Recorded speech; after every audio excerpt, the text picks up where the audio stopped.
ምድረ በዳን ማን ተስፋ ያደርጋል? ከዚያ ሷር እንዴት ይፈልቃል? ያስቸግራል ከልብ ለማመን ግን ይቻላል በኃያሉ እግዚአብሔር። በጌተሰማኒ የደም ላብ ያላብከው መስቀል ተሸክመህ የተንገላታኸው የእግዚአብሔር ልጅ ኢየሱስ እኛን ልታድን ነው። ወደዚህ ስትመጣ ጥለህ የመጣው ነገር አይበልጥም ወይ? የምድሩ ነገር ሆነ የሚታሰብ እኛ ነገ ወደ ጌታ እንሄዳለን። ያው ስንሄድ ደግሞ ተስፋችንን እርግጠኞች ሆነን ነው። ምክንያቱም መዳናችንን የዘላለም ህይወታችንን እዚሁ ስለጀመር ነው ማለት ነው። ጌታም ይመጣል።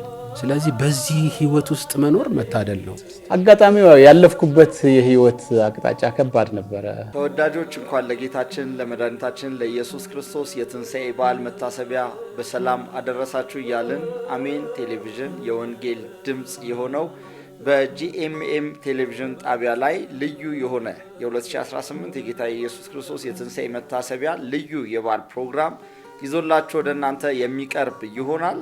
በዚያ ቀን ሁላችንም ምርጫችንን ጂኤምኤም ቲቪ እንድናደርግ በጌታ ፍቅር ጥሪ እናደርግላችኋለን። መልካም የጌታችን የመድኃኒታችን የኢየሱስ ክርስቶስ የትንሣኤ መታሰቢያ በዓል ይሁንላችሁ። ሰላም